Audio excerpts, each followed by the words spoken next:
I'm Robin, English teacher with Core Languages, and today I'm walking around the neighborhood of Park Circle just outside of Charleston, South Carolina, and I'm standing in front of a pretty cool piece of art. I would call this a piece of graffiti. Graffiti is a piece of art that was painted on the side of a building or a wall. Notice how I didn't tell you who painted the graffiti. I could have said an artist painted graffiti, but I said graffiti was painted. This is what's called a passive voice sentence. A passive voice sentence allows me to take the object of an active sentence, the artist painted the graffiti, and make it the new subject. Graffiti was painted. But I need to understand how passive voice sentences are formed. For example, it would be incorrect to say, the graffiti painted, because the graffiti didn't do anything. It was painted.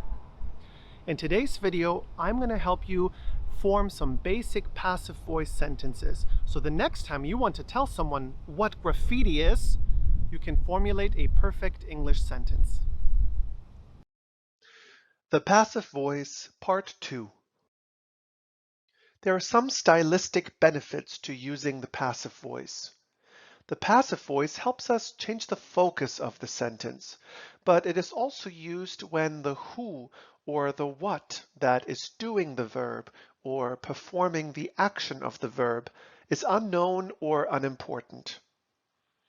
The passive voice is often used in scientific or factual writing, and in informal writing, it can be used to avoid vague pronouns, for example, they, some, or people. It can also be used to improve the style of the sentence. In order to form a passive voice sentence, let's first review the word order in an active sentence. To make an active sentence, we use a subject, a verb, and an object. To form a passive sentence, we use a subject, a conjugated form of to be, and the past participle. For example, he reads an article. This is an active sentence. He is the subject, reads is the verb, and an article is the object of the sentence. Let's see what happens when we form a passive sentence. An article is read by him. An article, which was the object in the active sentence, has become the subject in the passive sentence. We used is and the past participle read. The subject he has slipped to the end of the sentence. In the first sentence, an article is the direct object and he is the subject. However, in the second example, an article is now the subject and he is the object pronoun, him. Emphasis is now on the action instead of the doer of the action. Let's review the word order for forming passive voice sentences. If the subject is I, he, she, or it, the conjugated form of to be is am, is, or was, followed by the past participle. If the subject is you, we, or they, the conjugated form of to be is are or were, followed by the past participle. For example, the question is asked by a student, or the dog was fed by its owner. The agent or the doer of the verb in an active sentence follows the passive and typically is preceded by the preposition by. In both cases, the agent does not need to be present for it to be a complete sentence. I could, for example, say, the question is asked, or the dog was fed. Here's an example of an active sentence in the simple present. The boy kicks the ball. The boy is the subject of the sentence, and the ball is the direct object. Let's look at what the passive voice sentence looks like in the different tenses. The ball is kicked by the boy. This is the passive voice sentence in the simple present, or the present simple. In the present continuous, the passive voice sentence would be, the ball is being kicked by the boy. In the simple past, the passive voice sentence would be, the ball was kicked by the boy. In the past continuous, the sentence would be, the ball was being kicked by the boy.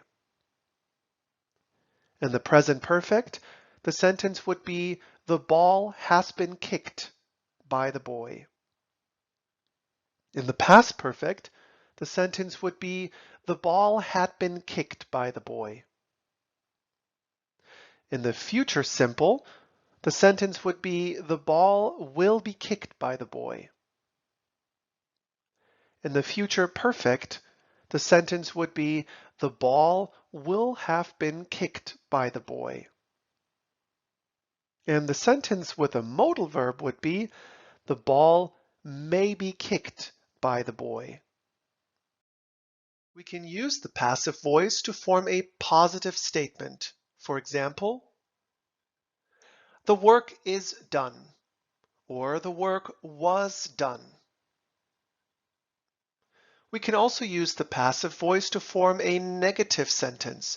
For example, the work is not done, or the work isn't done.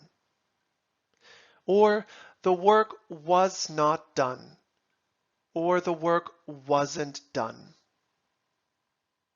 We can also form questions in the passive voice. For example, is the work done, or isn't the work done? Was the work done, or wasn't the work done?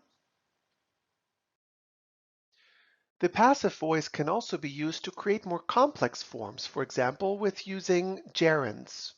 For example, the baby loves being held. The passive voice can also be used with the infinitive. For example, the parents would like to be appreciated more.